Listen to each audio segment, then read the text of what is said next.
Good morning from the farm in Thailand with Toon and Lee. Just getting my flip-flops on. I thought I'd just give you a really brief video today. I know I say they're always brief, but this one is particularly short.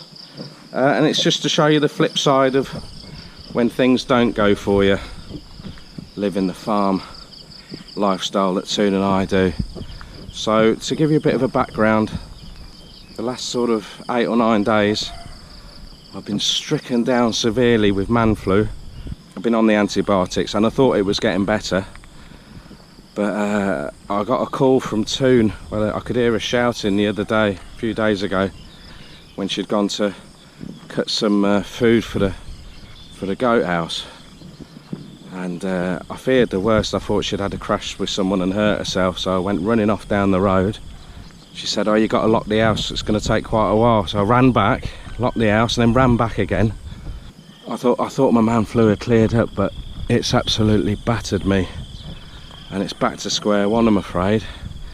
And well, anyway, it was just that the bike had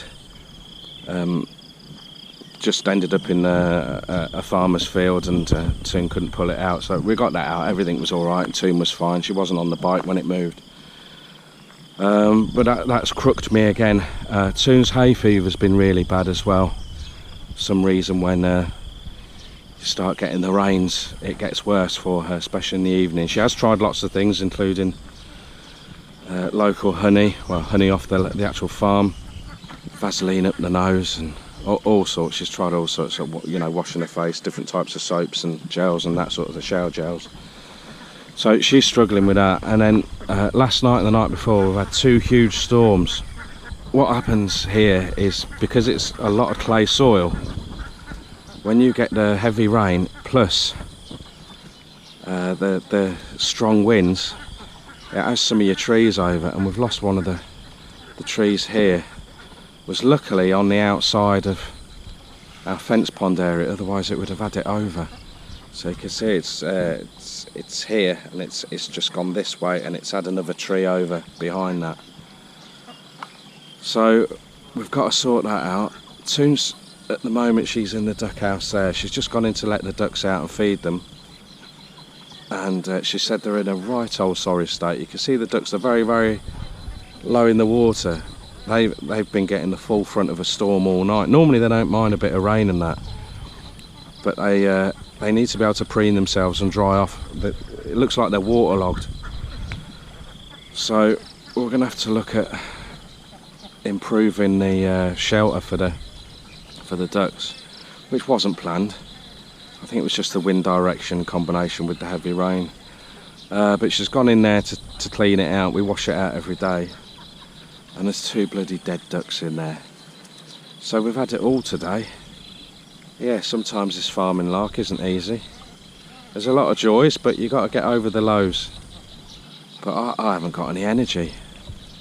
It's a shame, because I feel as fit as I've ever have done before in my life. But I feel like a broken man today. I feel sorry for the ducks. They look like they've taken a right old battering all night.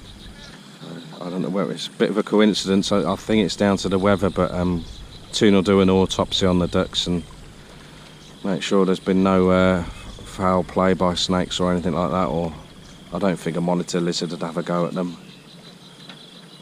But hey ho, if they're skinny, they'll go in the catfish pond. If there's a bit of meat on them, I'll have them for my dinner. Thankfully the geese are alright. They're over there. I don't know whether you can see them just through the banana trees there under one of the palms there. All 5 are fine. It's just a bit of a shame about the ducks, because they're just about finishing molting their feathers. So the egg production had took a bit of a battering for a couple of months, but they're just starting to come back strong, and now we've had this. Look how low they are in the water. I know they drop themselves down a little bit when they're washing themselves, but they are not very buoyant. That's quite sad to see, that is. So we're definitely going to have to rejig the roof. You don't have to keep all the elements out for a duck house, but no, that's quite bad. Toon's just out. How many eggs, missus? She's got no idea how many eggs are, and that's normally a good sign.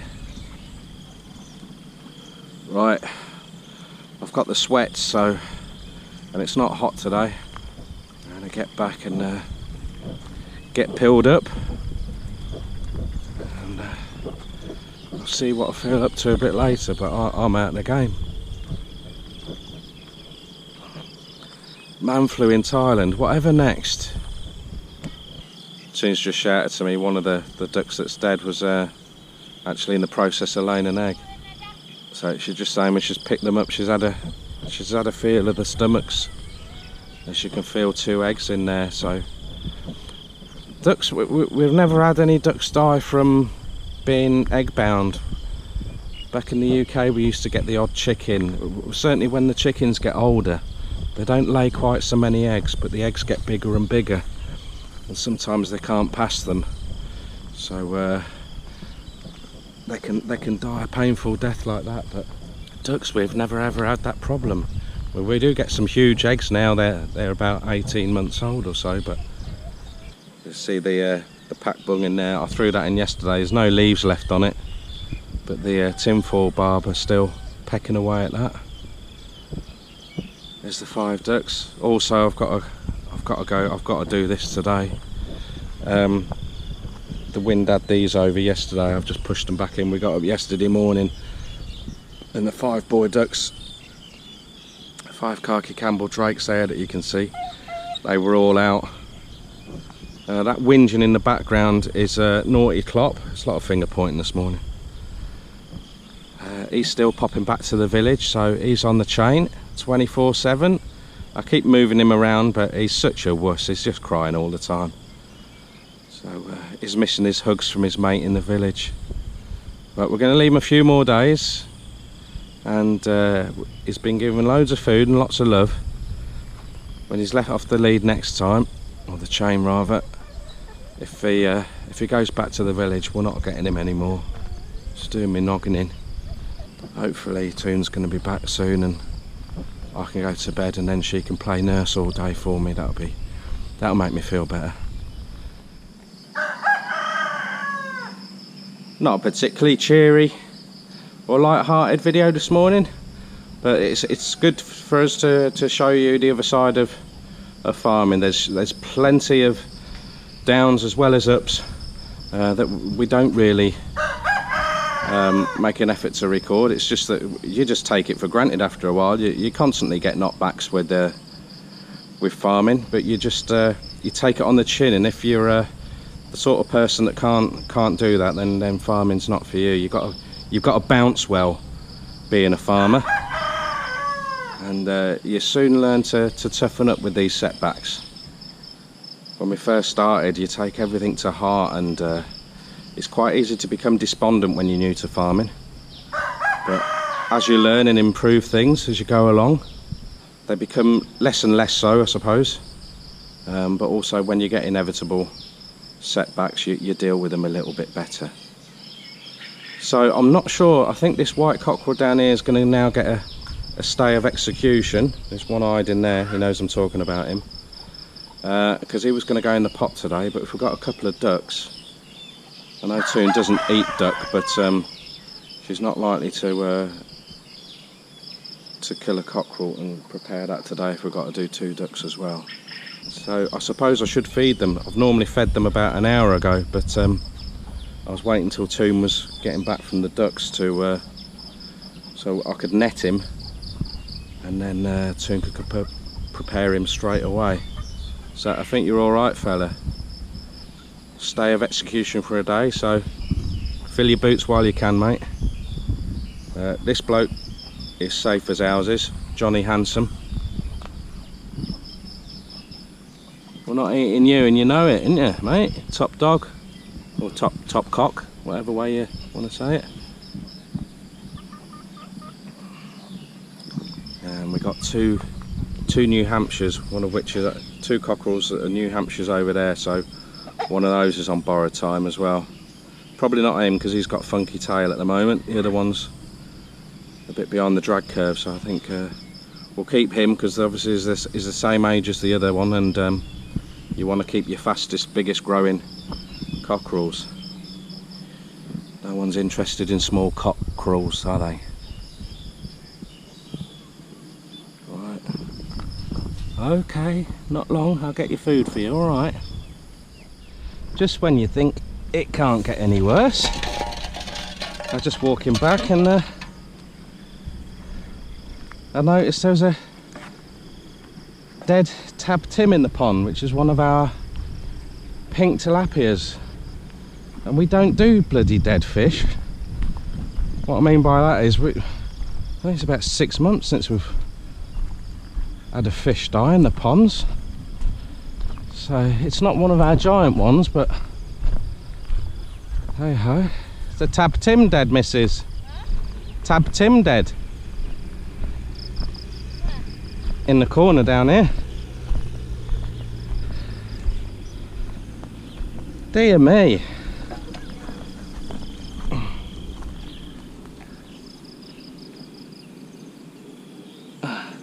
That's been dead all night, that has.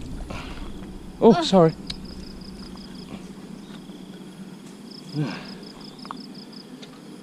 It's been pecked about a bit. I don't know whether a bird's had that or what.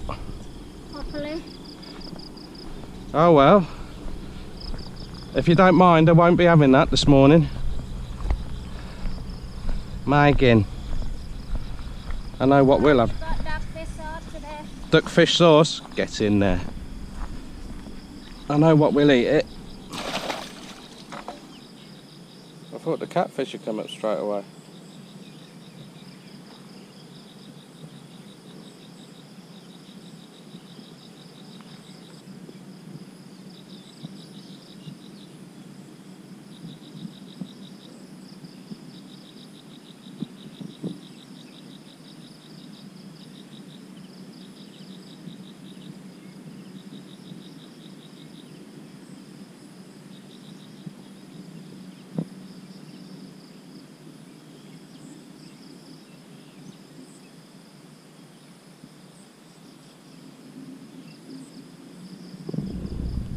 Well,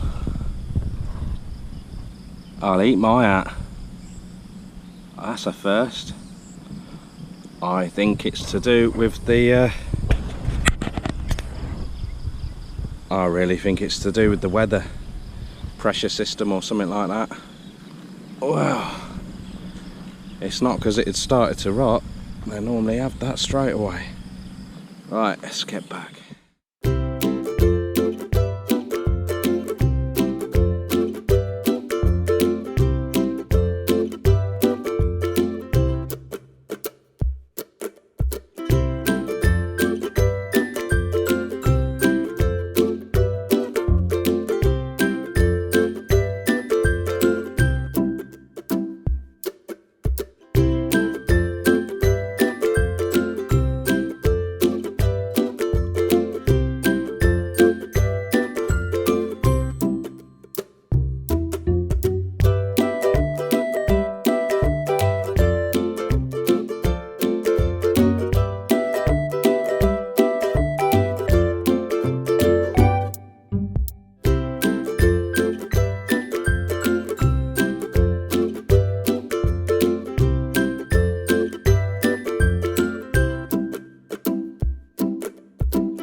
Don't forget guys, if there's an advert rolls at the end, don't skip it, and then me and Soon can buy a new pair of flip-flops.